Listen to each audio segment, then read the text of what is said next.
Bom, pessoal, boa tarde a todos, todas. A gente está iniciando, então, o sétimo momento síncrono relativo ao segundo trimestre da disciplina de matemática, caminhando aí para a reta final, faltando aí apenas mais um encontro relativo a esse segundo trimestre, que está previsto para acontecer depois de amanhã à tarde, né? Está previsto para quinta-feira. Muito bem. A nossa proposta para esse momento síncrono de hoje é a gente trazer aqui um feedback, um retorno aí, a respeito das 5 últimas questões, dentre as 10 da tarefa do quarto encontro, aquela lista de 10 questões que falava lá sobre progressão geométrica, né? O nosso último encontro, que ocorreu na sexta-feira, a gente resolveu as 5 primeiras questões e hoje eu quero apresentar a resolução das 5 últimas questões. Lembrando de um detalhe, um alerta aí, que a tarefa relativa ao quinto encontro, que ocorreu dia 8, terça-feira passada, o prazo de envio se encerra amanhã, tá? Então fica o alerta aí, para quem não enviou, corre atrás do prejuízo. E a tarefa relativa ao encontro passado, o encontro de sexta-feira, dia 11, encerra dia 19, no próximo sábado, tá bom? Fiquem atentos a essas datas aí. Vocês devem ter observado que eu fiz uma alteração na carta de navegação, talvez muitos de vocês nem tinham acessado ainda o encontro, né? Que foi um pouco antes das 13 horas, que eu tinha comentado com vocês que eu iria disponibilizar questionário para esses 2 últimos encontros e que colocaria o prazo de resolução desse questionário dentro do dia da aula. Portanto, o prazo era para hoje mesmo. Responder o questionário está disponibilizado aí para esse 7º encontro. No entanto, hoje de manhã, a professora Ana Paula, gerente dos cursos técnicos, ela sugeriu que os encontros que estivessem ocorrendo nessa última semana, que pudesse colocar um prazo dilatado, respeitando aí o intervalo de recesso e férias, que vai do dia 19 de dezembro ao dia 10 de janeiro. Então, ela solicitou que a gente colocasse o prazo até dia 11 de janeiro, lá, justamente na segunda-feira do retorno das nossas atividades.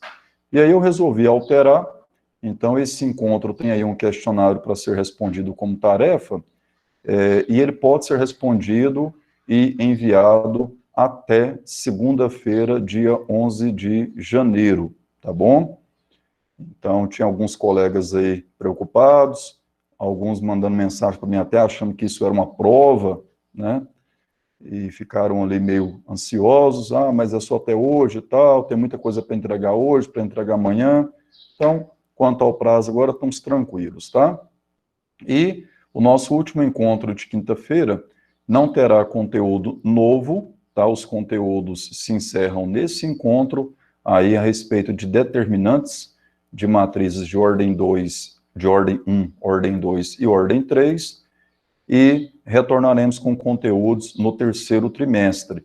Então, no 8º encontro, vocês terão uma atividade avaliativa referente a uma revisão, vamos dizer assim, tá? Então, vai ser uma revisãozinha, assim como a gente tinha feito lá no 4º encontro com progressão geométrica, agora vai vir uma revisãozinha a respeito de matrizes e determinantes. Aí a gente consegue fechar o 2º trimestre muito bem. Alguém tem alguma colocação, alguma dúvida a respeito do que eu falei aqui? Sem dúvidas. Deixa eu dar uma olhada no chat aqui.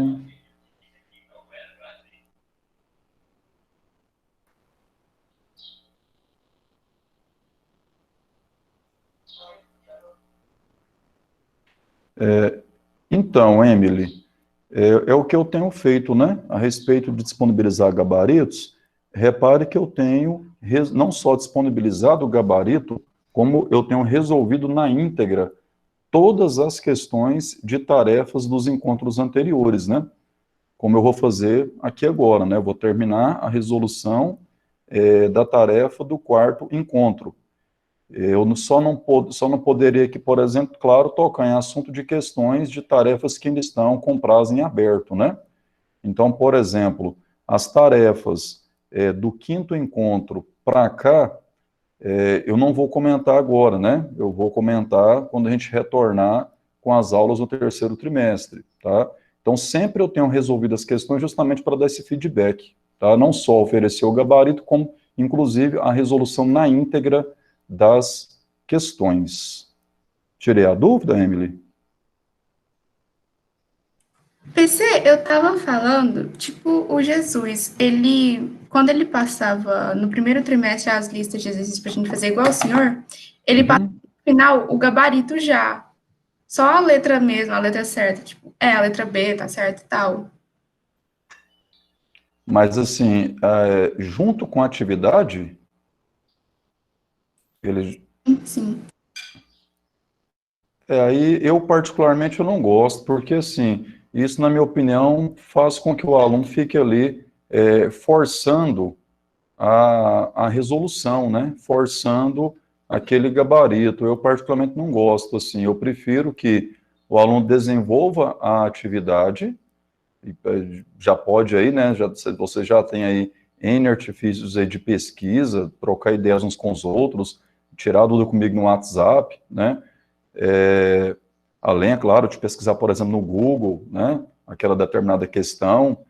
Então, assim, eu acho que disponibilizar o gabarito junto com a lista, eu acho ruim, porque acaba que o aluno, ele meio que fica ali tentando forçar chegar naquela alternativa.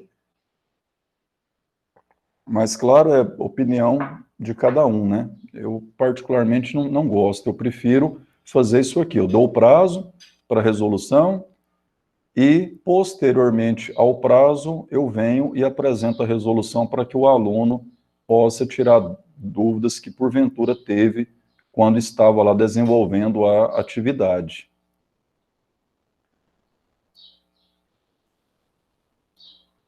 Então, vamos lá. Vamos partir aqui para a resolução. Vamos compartilhar a tela aqui.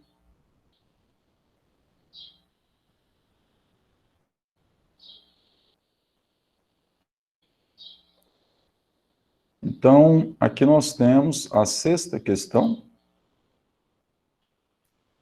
Todos que participaram do momento síncrono da sexta-feira, no nosso último encontro, estão lembrados que naquele momento síncrono nós resolvemos da questão 1 até a questão 5 da atividade, da tarefa do quarto encontro? Sim. Sim, professor. Beleza. Então, o objetivo agora é a gente dar sequência e terminar essa resolução dessa tarefa, tá? Então, vamos nessa aí. Essa questão, Instituto Mackenzie, prova 2019, tá?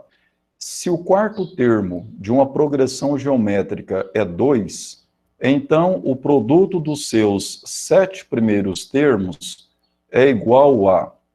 Bom, a princípio, imagino eu que o candidato, ao ler essa questão no momento da prova, deve ter tido a impressão de falta de dados para calcular esse produto, né? Porque fica uma pergunta aqui, poxa, será que conhecendo apenas o quarto termo de uma PG, será possível chegar ao valor do produto dos 7 primeiros termos?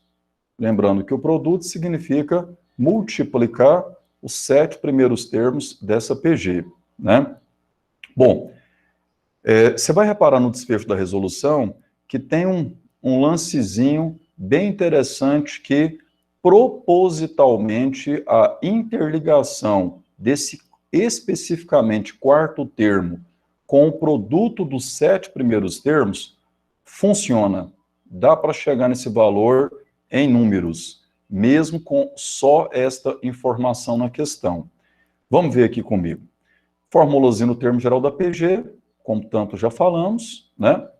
Formulazinha para calcular esse produto de N primeiros termos. Repare que, a princípio, nessa formulazinha, para mim calcular esse produto, eu preciso, então, da quantidade N de termos, portanto, é 7. preciso do primeiro termo e também da razão. Bom, pelo termo geral, a gente sabe que o quarto termo, ele pode ser escrito então assim, ó, é o primeiro vezes a razão elevado a 4 menos 1, assim como nós tínhamos aqui, ó, né? E aí, o quarto termo, então, é o primeiro vezes a razão elevado ao cubo. Muito bem, então esse é o quarto termo. O quarto termo pode ser escrito assim.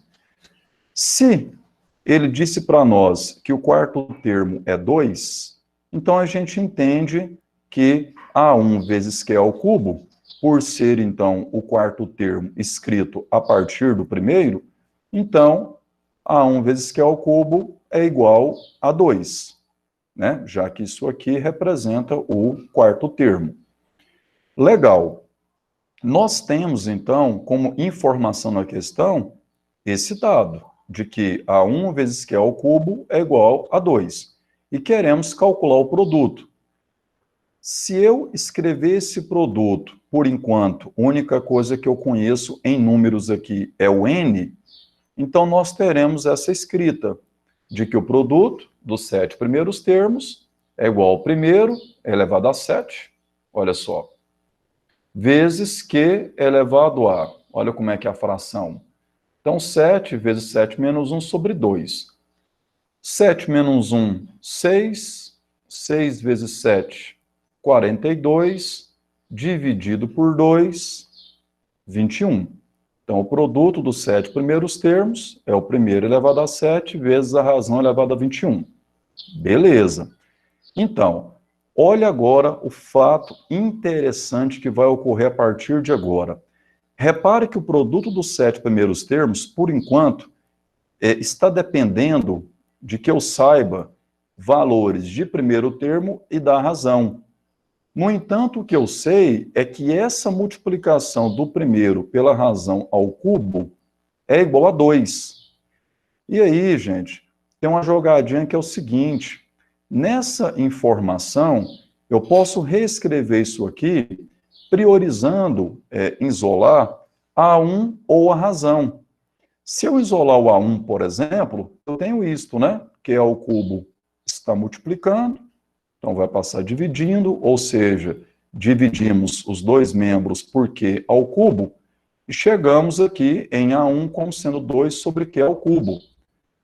Se A1 é isto, eu posso vir aqui, ó, e substituir então a escrita A1 pela escrita dessa fração. Agora que vem um grande lance, ó, porque 2 sobre Q ao cubo elevado a 7 fica assim, ó. O que significa isso? O numerador e o denominador devem ser elevados à potência 7. Muito bem. No denominador, nós temos aqui agora a possibilidade de aplicar uma propriedade de potências, que é aquele lance de conservar a base e multiplicar os expoentes. Então, nós temos isso aqui, ó, né? E agora, repare o que aconteceu, curiosamente, olha o que aconteceu. Observe que, nesse momento, o produto dependia dos valores de A1 e a razão.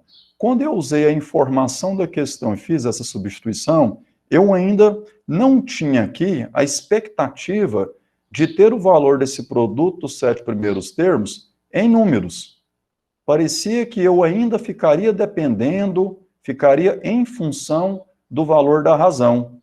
Mas não, olha só, já que isso aqui gerou Q elevado a 21, então nós temos Q elevado a 21 multiplicando e também dividindo. Logo, a gente pode executar a simplificação. E aí simplificou, pronto, produto dos 7 primeiros termos igual a 2 elevado a 7, que é 128. 2 vezes 2 vezes 2, né? Por 7 vezes, caminhando então para o gabarito, sendo aí a letra B. Essa é a resolução da questão número 6. Compartilha comigo aí a experiência que vocês tiveram quando tentaram resolver essa questão, agora assistindo a resolução, como que foi o rendimento? Fala para mim. Quando eu fui fazer, eu fiquei na mesma dúvida que nem o senhor falou no início. Tipo, pensei que estava faltando dados no enunciado. Aí depois eu pesquisei um pouco para ver como é que resolvia. Aí eu perguntei lá no pessoal. Tipo, é um pouquinho complicado, né? Que você pensa que tá faltando alguma coisa, Isso. mas eu consegui. Que bom, Nayelen. Essa questão é típico modelo assim, que a experiência de ter tentado resolver, a experiência de assistir o professor agora apresentando a resolução, traz aí uma bagagem legal, numa modelagem muito específica, né? Repare que esse lancezinho aqui de observar essa simplificação do Q elevado a 21 foi crucial para chegar ao final da resolução, né? Bora na questão 7? Ó, Bora. a questão 7, ela foi extraída do Instituto Federal de Alagoas. Então, uma instituição co-irmã da instituição que estamos aí inseridos, ó. Prova 2017, e a questão disse assim: sabendo que o primeiro termo de uma progressão geométrica é A índice 1 igual a 2 e a razão Q igual a 3, determine a soma dos 5 primeiros termos dessa progressão. Gente, soma dos 5 primeiros termos dessa progressão, temos essa formulazinha que comprovamos em um certo momento síncrono, né? Lá para trás, acho que foi lá do terceiro encontro, se não me engano, do segundo encontro. Então, nós temos aqui, ó, precisamos saber quantos termos queremos somar, então, n é 5. Precisamos dos valores do primeiro termo e da razão, que já foram apresentados aí prontinhos, ó, diretos no enunciado, sem enrolação. Então, nesse caso, é mera substituição. Substituiu, nós temos aí, ó, a soma dos 5 primeiros termos, sendo igual, então, primeiro termo que é 2, vezes a razão é 3, elevado ao n que é 5, menos 1 sobre 3 menos 1, porque é razão menos 1. 3 menos 1 é 2.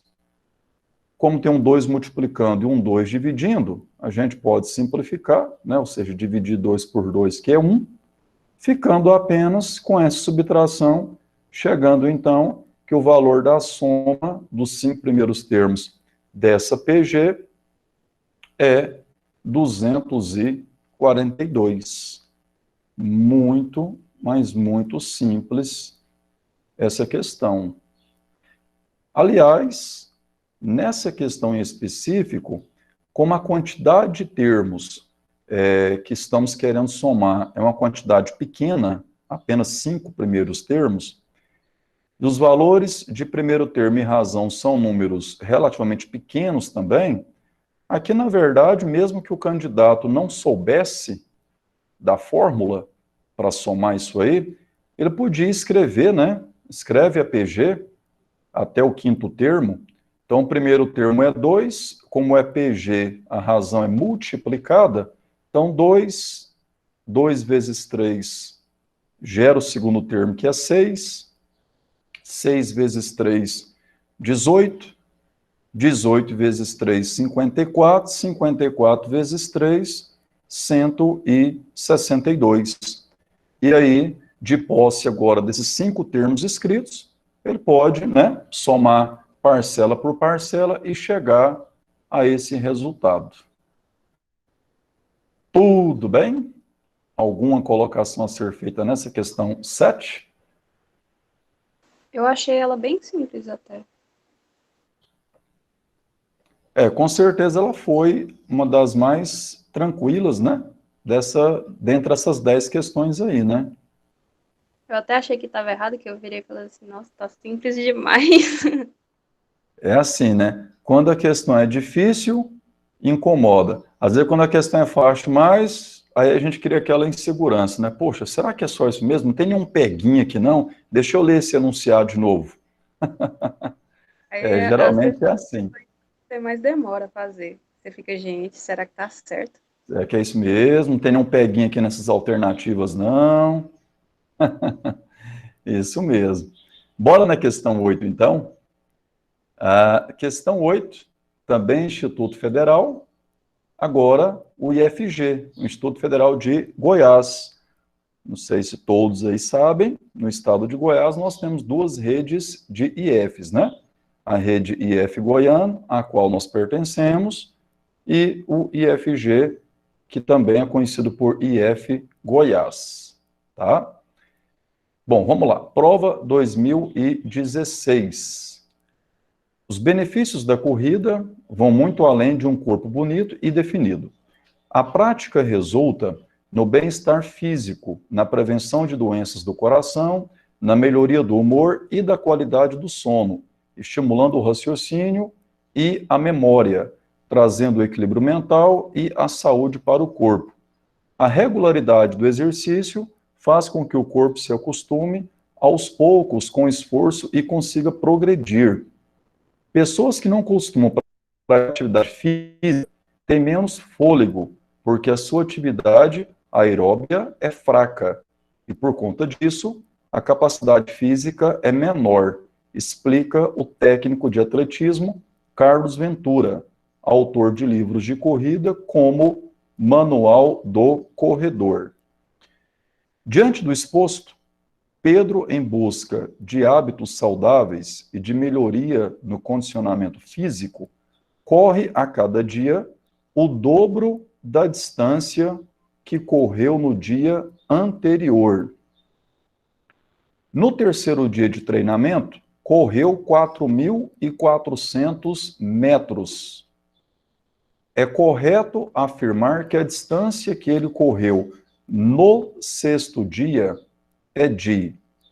Bom, turma, atentem-se a essa simples fala aqui no final, né? A gente vê que essa questão ela tem uma característica de questão do Enem, né? Aquele texto extenso, muita enrolação, muita contextualização, para que ao final a gente chegue de fato ao que interessa para gabaritar a questão.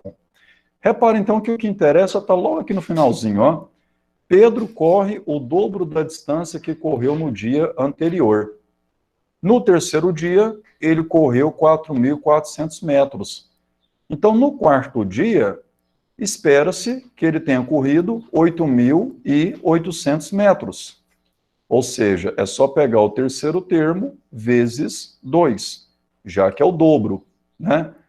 Como ele quer no sexto dia, pronto, está pertinho, o sexto termo, né? Então, a gente tem como característica dessa questão uma progressão geométrica de terceiro termo 4.400 e razão sendo 2. E aí a gente faz isso, ó. 4.400 vezes 2, 8.800, vezes 2, 17.600, vezes 2 mais uma vez, 35.200. Olha as posições.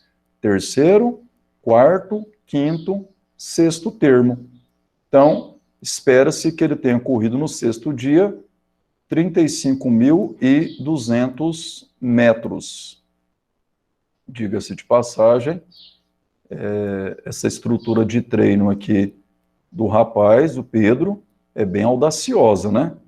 Correr o dobro da distância do dia anterior é algo audacioso. Então, aqui 35.200 metros, as alternativas estão dadas em quilômetros, basta então dividir por 1.000, né? Já que a cada 1.000 metros corresponde a 1 quilômetro, então a gente dividiu por 1.000, basta a vírgulazinha estar aqui, desloca 3 casas à esquerda, 35.200, claro que esses 2 zeros não preciso registrar no papel, 35,2 quilômetros, gabarito, então, letra E. Só que uma ressalva, que se eu precisasse de termos antecessores, como eu estou voltando, basta realizar a operação inversa da multiplicação, que é a divisão, né? Então, basta pegar 4.400, dividir por 2, chega no segundo termo, dividir o segundo por 2, chega no primeiro termo. Então, significa dizer que ele começou essa sequência de treinos, correndo 1.100 metros no primeiro dia, 2.200 no segundo dia, e assim por diante.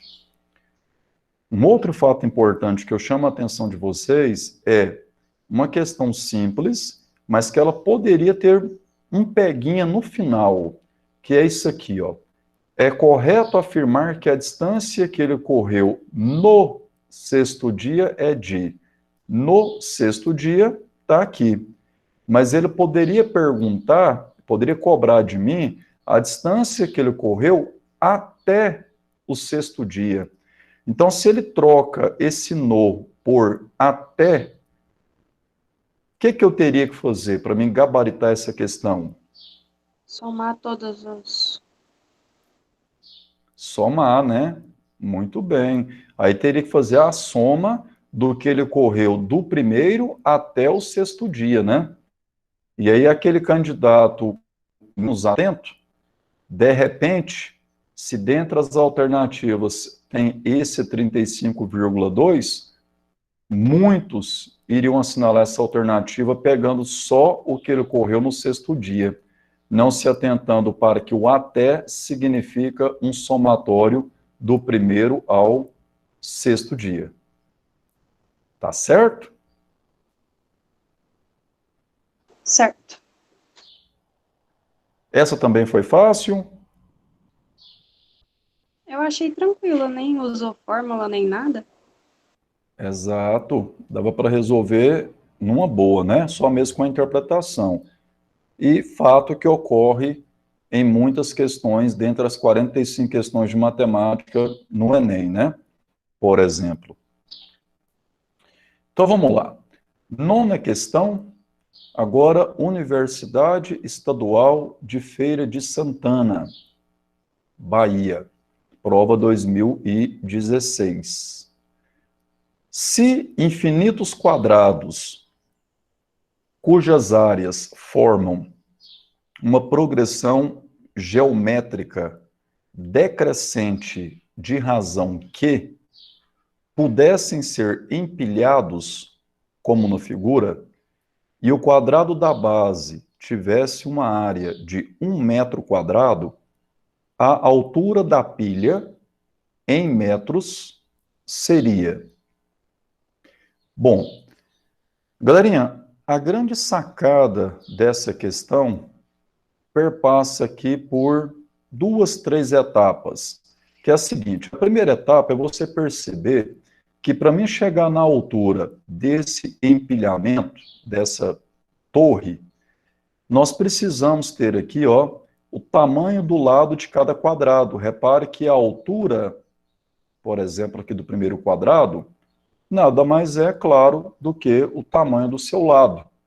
Então, como eu quero calcular a altura desse empilhamento, basta eu ir somando, né, as alturas dos respectivos quadrados. Então, eu faço a altura do primeiro, mais a altura do segundo, mais a altura do terceiro, e assim por diante.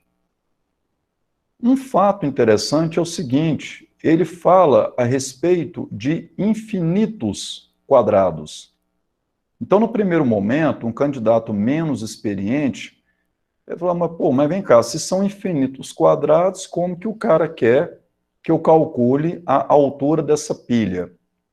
Aí a gente vai lembrar que ele está tratando aqui, ó, ele fala que as áreas aqui formam uma PG decrescente de razão que.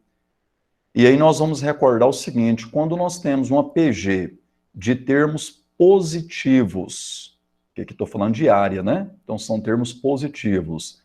E decrescente é porque a razão que é o número compreendido entre 0 e 1. E quando nós temos uma progressão geométrica de razão entre 0 e 1, a gente fala que essa PG é convergente a 0. Ou seja, nessa ilustração a gente entende o seguinte: como as áreas dos quadradinhos são cada vez menores, então a gente tende a, se eu fosse somando altura por altura aqui, a gente tende a caminhar para um valor muito, mas muito próximo do que seria o valor exato para essa altura, que é aquela ideia de limite do valor da soma quando a PG é convergente a zero. Também tem uma formulazinha para isso, né? Calcular a soma dos infinitos termos de uma PG quando ela é convergente a zero. Muito bem. Então tá, o que nós temos aqui então? Estamos falando de valores de áreas, porém o que nós precisamos mesmo é de valores de alturas, ou seja, do tamanho do lado desses quadrados. Aí eu chamo sua atenção para isso aqui, ó. Área de um quadrado é o lado elevado ao quadrado. Olha, implica que então o lado é a raiz quadrada da área, né? Então, se eu quiser nessa igualdade deixar o L isolado, para mim me livrar desse expoente 2, basta a extração da raiz quadrada. Então, se eu extrair a raiz quadrada de ambos os membros aqui, eu tenho L igual a raiz quadrada de A. Muito bem. O que nós temos, então? A sequência das áreas é essa sequência. Começa com o primeiro termo sendo 1, como a razão é Q, então nós temos 1 vezes Q é Q vezes Q ao quadrado, vezes Q ao cubo, e assim por diante. Então, esta é a sequência das áreas. Como o lado é a raiz quadrada da área, então, se eu extrair raiz quadrada dessas áreas, eu tenho a sequência dos lados, ou seja, a sequência das alturas. Então, eu tenho aqui 1 raiz quadrada de Q, né? Estou só extraindo a raiz quadrada, tá? Só colocando a raiz quadrada nessas áreas. E aí eu tenho a sequência das alturas.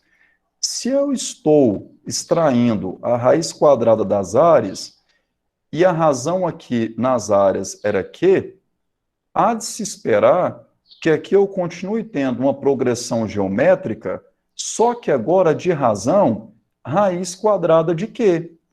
E é verdade, olha só, se você tiver aqui, ó, aliás, só essa observaçãozinha aqui, eu deixei isso aqui escrito, só para aproveitar aqui o gancho, e lembrar de uma matemática básica, em que a raiz quadrada de Q ao cubo pode ser escrita assim, ó, né? Q ao cubo é Q vezes Q quadrado, né? Multiplicação de potências de mesma base, como o expoente aqui é 1 e lá é 2, soma realmente condizente com o expoente 3, ó. E essa escrita, ela favorece a extração da raiz quadrada de Q ao quadrado. Já que é uma multiplicação, eu posso extrair raízes quadradas parciais. E aí a raiz quadrada de Q ao quadrado é Q. Então fica Q vezes a raiz desse outro Q. Então, se você quisesse escrever esse quarto termo assim, poderia. E aí se observa que, de fato, aqui é uma PG cuja razão, como é que eu acho a razão? Segundo dividido pelo primeiro, ó, que tem que ser igual ao terceiro dividido pelo segundo, que também tem que ser igual ao quarto dividido pelo terceiro, e assim por diante. Repare que aqui, ó, aí, ó, raiz quadrada de Q dividido por 1 é raiz quadrada de Q. Aqui também é isso, ó. Se você multiplicar numerador e denominador aqui por raiz de Q, vai dar esse resultado, ó. Raiz de Q vezes raiz de Q é Q, e 1 vezes raiz de Q é raiz de Q, tá? Mesma coisa, multiplica pela raiz de Q numerador e denominador, chega aqui também. Então, realmente são frações equivalentes, são frações que representam valores iguais. Vamos ao que interessa. Somar os infinitos termos desta PG, tá? A PG das alturas. Então, quem é o primeiro termo? É 1, e a razão é raiz de Q. Então, trocando aqui, primeiro termo é 1, a razão não é Q, e sim raiz de Q. Muito bem.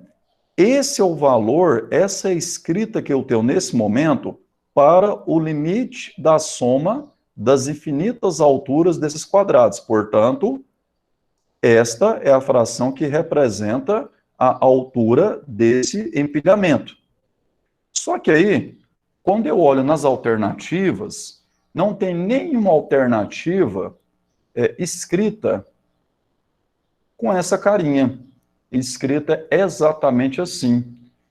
E aí dá-se a impressão de que nós cometemos algum equívoco, né? Poxa, mas não bateu com nenhuma alternativa, né? Cuidado. Turma, muitas vezes, quando a gente tem uma fração em que tem uma raiz no denominador dela, é muito comum a gente querer reescrever esta fração através de uma fração equivalente, de modo que não tenha raiz no denominador da fração. Esse processo de eliminar o radical do denominador é chamado de racionalização de frações. E nesse caso, que nós temos uma subtração no denominador envolvendo essa raiz, o processo para a gente conseguir eliminar essa raiz do denominador é esse aqui, ó. É multiplicar esta fração, tanto numerador quanto denominador, por um número muito parecido com este, ó, apenas trocando o sinal. Ao invés de subtração, a gente escreve adição. Então, o que eu estou afirmando? Eu estou afirmando o seguinte, que se eu multiplicar numerador e denominador por 1 mais raiz quadrada de Q, eu conseguirei ter uma fração equivalente a esta, e será equivalente mesmo. Por quê? Porque eu estou multiplicando tanto o numerador quanto o denominador por um mesmo multiplicador, tá? Então, eu terei uma fração equivalente, de modo que não mais acontecerá de ter raiz no denominador da fração. Bom, baseado em que eu tenho essa convicção de que isso vai acontecer? Vamos aqui no rascunho. Inclusive, durante o ano passado, em algumas oportunidades, nós recorremos a essa relação. Vamos lembrar o que essa relação fala para mim. Ela fala assim, ó, que o produto da soma pela diferença de duas parcelas, olha aí, ó, as parcelas são as mesmas, ó, A e B, gera como resultado a diferença dos quadrados desse A e B. Então a gente fala assim, produto da soma pela diferença é igual à diferença de quadrados. Essa é a leitura resumida, vamos dizer assim. Bom, é claro que para chegar lá, o que a gente teria que ter feito passo a passo aqui é aquele chuveirinho, a propriedade distributiva. O que isso aqui tem a ver com a situação que temos aqui? Ó, tudo a ver. A gente pode entender que essa multiplicação aqui, ó, que eu estou provocando, tem essa cara. Ó, 1 mais raiz de Q deve multiplicar 1 menos raiz de Q. Olha aí, ó. Portanto, 1 faz o papel de A e raiz de Q faz o papel de B. Então, quando eu tenho esse produto, eu posso fazer o quê? Aplicar essa relação. Quadrado de A menos o quadrado de B. Ou seja, o quadrado de 1 menos o quadrado da raiz de Q. E agora, chegou o grande momento de eu perceber a eliminação da raiz quadrada. Raiz quadrada de Q elevado ao quadrado, a gente pode fazer aquela simplificação do expoente com índice. E, portanto, chegando em 1 ao quadrado é 1, menos Q. Então, voltando aqui, esta fração multiplicada por esta, gera para nós, então, o que como resultado? Ó? 1 vezes a soma, é a própria soma, né? E esse produto, então, do denominador foi feito aqui no rascunho, gerando um menos Q. Então, o que que eu conquistei? Uma fração equivalente a esta, num padrão de escrita onde não se tem radical no denominador da fração. Então, o processo que nós fizemos aqui é chamado de racionalização do denominador da fração. Agora, eu olho para as alternativas e vejo que a letra D é condizente com essa escrita. Então, isso comprova que, ao chegar aqui, não estávamos errados. Apenas a nossa escrita, a maneira de escrever a fração, estava diferente do que era apresentado na letra D. E aí, com esse processo, a gente consegue chegar nesse padrão de escrita. Atentem-se a essa ideia de eliminar radicais do denominador de frações. Isso acontece de forma, até certo ponto aí, muito incisivo em algumas questões de vestibulares aí de processos seletivos, tá? Alguém quer participar? Quer falar alguma coisa? Quer tecer algum comentário a respeito dessa resolução? Fiquem à vontade. Oi. Eu, particularmente, eu não gosto de cálculo que não envolve valor, porque, sei lá, me dá um bloqueio na mente que não faz eu conseguir achar a resposta. Esse aí eu tive que até ver vídeo de como resolve, porque eu não estava entendendo nada, eu fiz isso, aí deu essa resposta aí primeiro, aí eu descobri que não estava certa porque não estava completa, e agora eu vi o senhor fazendo, agora eu tive certeza que, tipo, eu não tinha terminado mesmo, eu só parei na metade ali que tinha escrito de forma diferente. Entendi.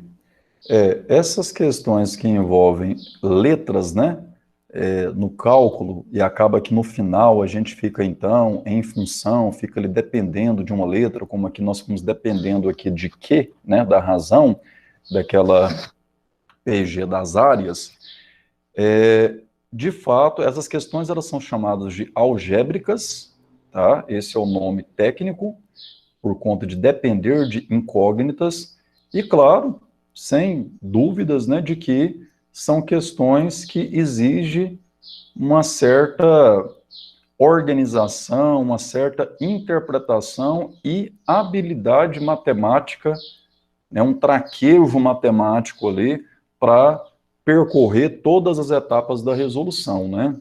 Realmente, elas exigem um pouco mais, você tem razão. E se fosse uma prova de vestibular tradicional aí, de várias instituições, eu classificaria essa questão 9 aí como uma questão mediana para difícil. No Enem, vou ser sincero com vocês, perante o modelo de prova do Enem, dificilmente você vai deparar com uma questão com esse grau de exigência em habilidade matemática de desenvolvimento de cálculo, tá? Mas em provas mais clássicas, como,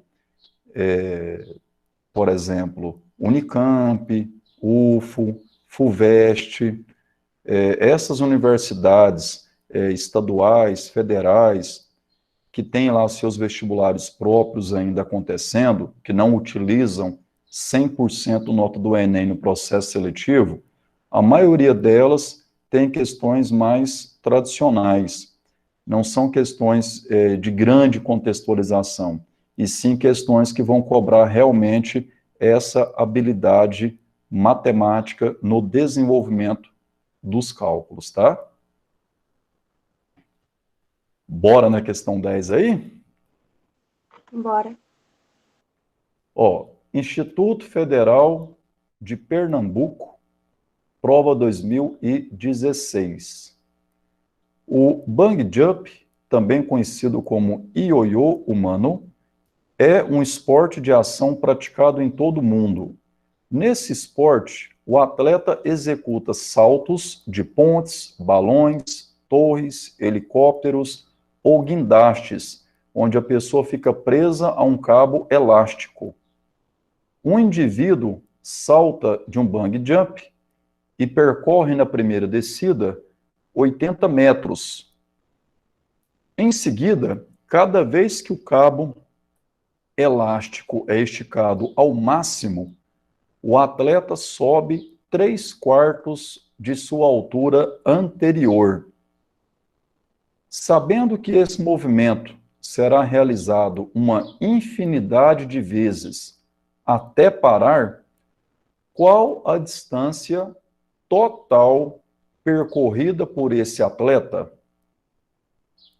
Bom, pergunta que não quer calar antes de interpretar a questão é: alguém aí já pulou de bungee jump? Meu Já sonho teve pular de essa bungee. coragem?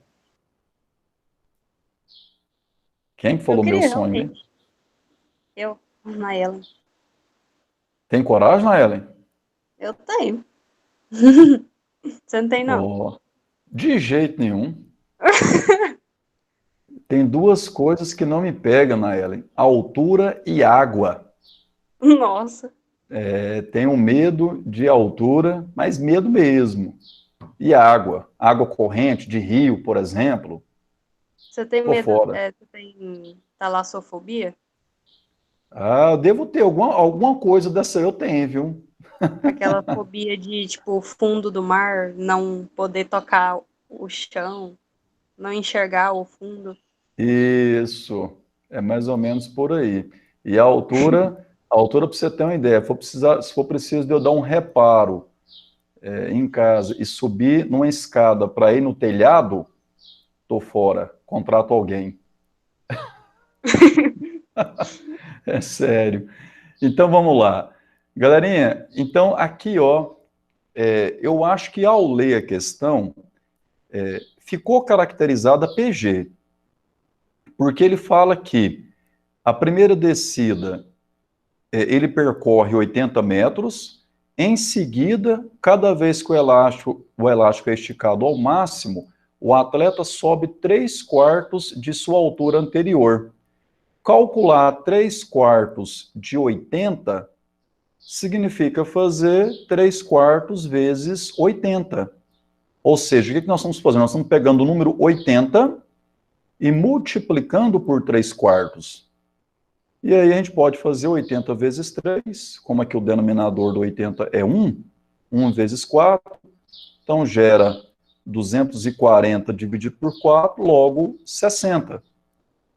Seguindo o padrão, já que ele estabeleceu isso aqui como um padrão, a cada vez que o elástico é esticado ao máximo, então, em seguida, o que ele vai subir é 3/4 de 60.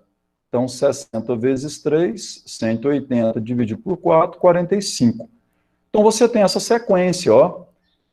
Na primeira descida, são 80 metros, depois 60, em seguida 45, ou seja, nós temos aqui uma PG cuja a razão é 3/4, 0,75. Uma progressão geométrica de razão compreendida, de novo, entre 0 e 1. Como ele fala que esse movimento será realizado uma infinidade de vezes até parar, então, para mim calcular a distância total percorrida por esse atleta, eu preciso somar os infinitos termos dessa PG. Logo, nós vamos precisar de usar outra vez a formulazinha que usamos agora há pouco na questão 9, né? O limite da soma dos n termos quando n tende ao infinito. Porém, tem um lancezinho, um detalhezinho aqui precioso para fechar a resolução dessa questão, que é a seguinte. Olha o meu gesto. O cara está de uma certa altura, primeira vez que ele salta, primeira vez que o elástico é esticado, ele percorreu os 80 metros. Quando o elástico chega aqui, ó, ao máximo de extensão, ele vai subir, então, 3/4 de 80, portanto, ele vai subir os 60 metros. E os mesmos 60 metros, ele vai percorrer descendo de novo. Por quê? Só acontece a redução de 3/4 quando o elástico chega aqui embaixo, ó, quando ele é esticado de novo. Então, repara o que eu estou querendo dizer. Os 80 metros, ele percorreu uma única vez, na descida. Quando ele vai para subir, ele sobe os 60, desce os 60, agora que ele vai subir de novo, ele já não sobe mais 60, ele sobe 45, desce 45, em seguida, sobe 3/4 de 45, desce os mesmos 3/4 de 45. Então, repara que esse 80, ele participa desse somatório para saber a distância total uma única vez. Já as distâncias percorridas a partir dos 60, elas ocorrem duas vezes. Elas ocorrem no momento da subida e também no momento da descida. O que significa isso? Significa que nós queremos, então, ó, somar os infinitos termos desta PG. Eu vou considerar, então, ela a partir dos 60, e a soma dos termos desta PG deve ser multiplicada por 2, porque cada distância dessa está acontecendo em duplicidade, tanto na hora que ele sobe quanto na hora que ele desce.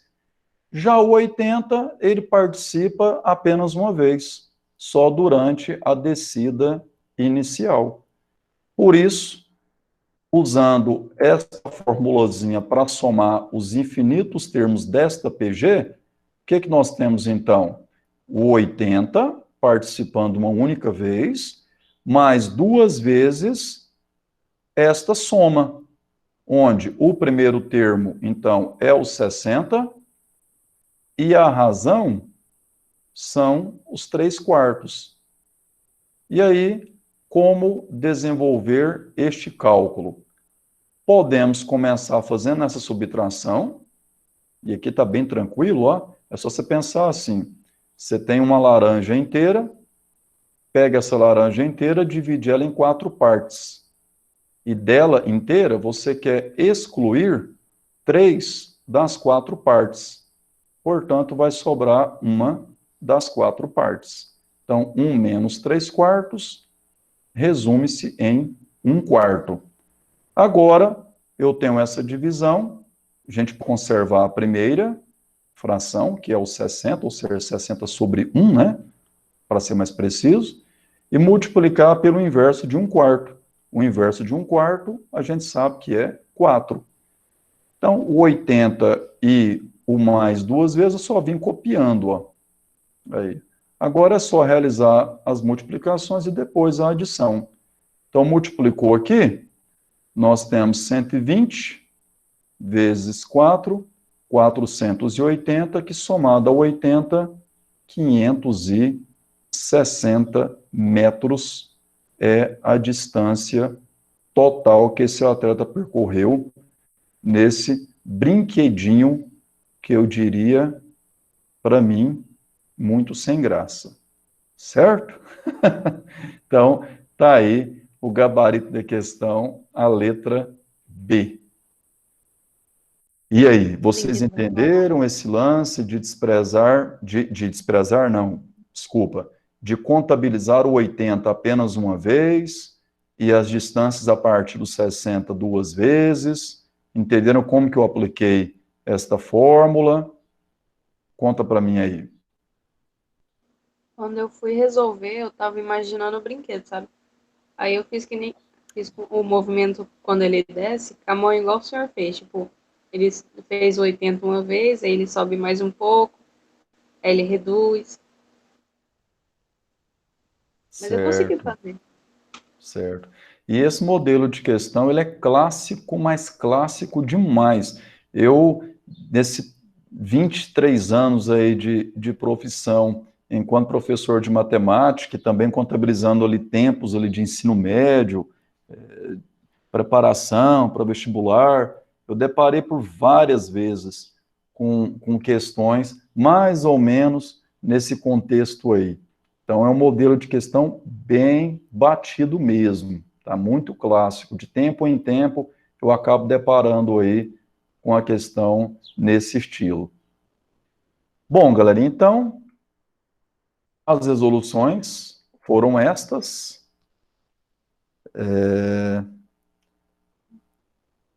Tinha aqui alguns comentários, é que eu não vejo, né? Que eu estou compartilhando a tela.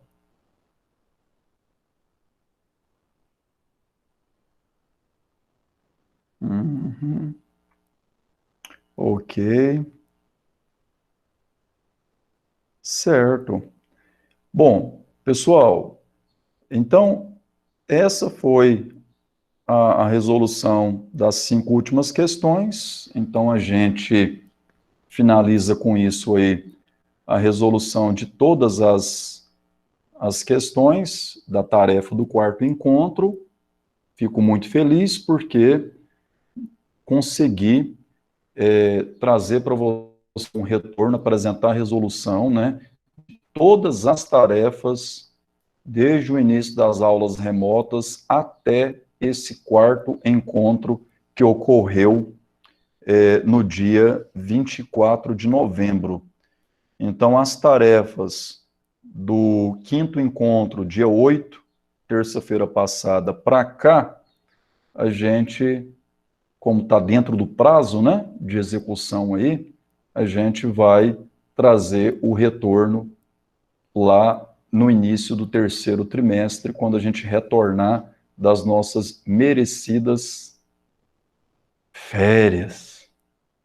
Não é mesmo? Férias entre aspas. Por que, Naelen? Vai ter só uma semana de recesso, ué. O recesso, o nome recesso, a gente dá a esse período do dia 19 ao dia 31 de dezembro, dia 1º de dezembro, melhor dizendo, porque primeiro é feriado, né? 1º de janeiro, desculpa. E aí, férias, a gente está contabilizando aí do dia 2 ao dia 10, né? De janeiro. Realmente um prazo bem curtinho aí. Ah, tá. Galerinha, então era isso. Alguém tem alguma observação a fazer? Quer tirar alguma dúvida? Ou podemos encerrar? Eu tô tranquila. Então, tá certo. Então, tá legal, gente. Muito obrigado pela presença de vocês, tá? Fiquem com Deus. Então, na quinta-feira, à tarde, a gente reencontra e, caso necessite de algum apoio na resolução de alguma questão aí das nossas tarefas, claro, como sempre, estou à disposição aí pelo WhatsApp, por e-mail, para atender vocês. Tá certo? Tchau, tchau. Até a próxima. Certinho. Tchau, PC. Tchau, tchau. Obrigada pela aula. Eu que agradeço a sua participação. Até mais, Liliane. Falou, Jean.